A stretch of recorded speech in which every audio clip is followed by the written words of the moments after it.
प्रथम पुरुष के बाद में मैंने तीसरा क्या बताया था? अन्य पुरुष। तीसरा क्या बताया था? अन्य पुरुष। अन्य पुरुष यानी जिसके बारे में प्रथम उत्तम पुरुष और मध्यम पुरुष बात कर रहे हैं वो कौन से होंगे? अन्य पुरुष होंगे। ये मौजूद नहीं होता वहां पे, यानी कि वे हो गया, उसके हो गया, उन्हें हो गया इत्यादि। ठीक है। उसके बाद में दूसरा भेद है निश्चयवाचक। वे सर्वनाम शब्द जिससे किसी भी चीज की निश्चितता बताई जाती है। वे सर्वनाम जिनसे किसी निश्चित वस्तु का ज्ञान होता है उसे हम क्या बोलेंगे? निश्चयवाचक सर्वनाम कहते हैं। जैसे यह, वह आदि। इसको हम बच्चों निश्चयवाचक और संकेतवाचक भी कहा जाता है, क्योंकि यह और वह हम किसी भी चीज को संकेत करके फिर उसको बताते हैं। यानी यह चीज मेरी है, यह चीज मेरी है। दूसरा देखते हैं, यह विद्यालय मेरा है। अब ये जो यह और यह चीज की तरफ संकेत कर रहे हैं, और ये वाला यह विद्यालय की तरफ संकेत कर रहा है। तीसरा देखते हैं अनिश्चयवाचक। जिस प्रकार निश्चय किसी भी चीज की निश्चितता दर्शाता है, उसी प्रकार अनिश्चयवाचक किसी भी चीज की अनिश्चितता दर्शाता है।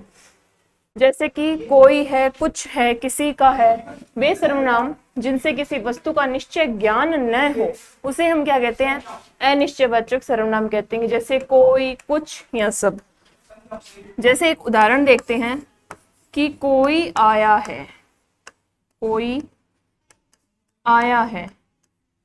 हमें ये तो मालूम नहीं कि कौन आया है, बस हमने ये लिखा है सर्वनाम के स्थान पर कि कोई आया है। यहाँ पे इस वाक्य में सर्वनाम हो गया कोई, कौन सा हो गया? अनिश्चित। पता नहीं है, मालूम नहीं है कि कौन आया है, यानी कि इसमें कौन सी सर्वनाम होगी? अनिश्चयवाचक होगी। दूसरा मैंने उदाहरण लिखा, कुछ दिखाई दे रहा है। इस वाक्य से हमें ये मालूम तो नहीं होता ना कि क्या दिखाई दे रहा है, बस हमें ये मालूम हो रहा है कि कुछ दिखाई दे रहा है, यानी किसी भी चीज की निश्चितता नहीं है, किसी भी चीज की निश्चितता नहीं है। चौथा है संबंधवाचक। एक सर्वनाम का दूसरे सर्वनाम से जो कनेक्शन दिखाता है उसे क्या बोलेंगे? संबंधवाचक बोलेंगे। इंग्लिश में हम इसको कंजक्शन भी बोल सकते हैं।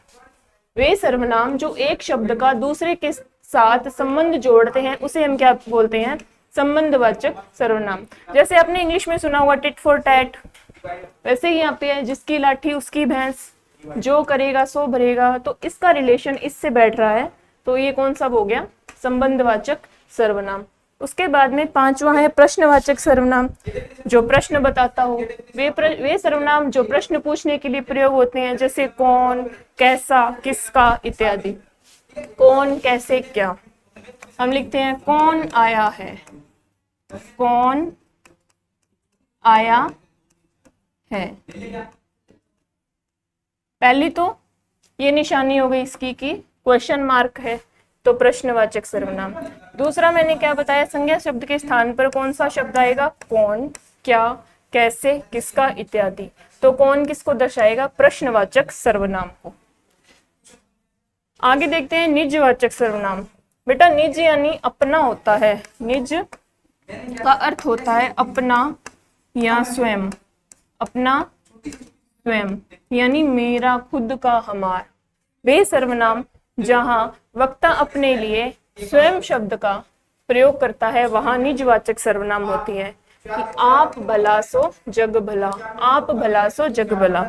अब मैंने एक चीज बोला कि यह कार मेरी है,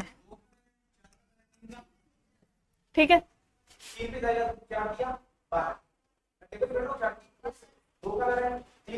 तो आज हमने कौन सा टॉपिक पढ़ा था?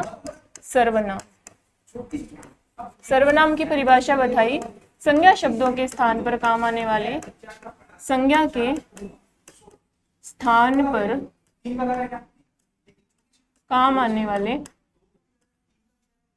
संज्ञा के स्थान पर काम आने वाले जो शब्द होते हैं उन्हें क्या कहेंगे? हम सर्वनाम कहेंगे। सर्वनाम के 6 भेद बताए थे मैंने। कौन कौन से बताए थे? निश्चय, अनिश्चय, निजवाचक, संबंधवाचक, पुरुषवाचक और प्रश्न। तो ठीक है बच्चों, ये था सर्वनाम टॉपिक, जिसमें आपका क्वेश्चन आएगा एक सर्वनाम की पहचान करना। आज की क्लास आपको कैसी लगी? धन्यवाद।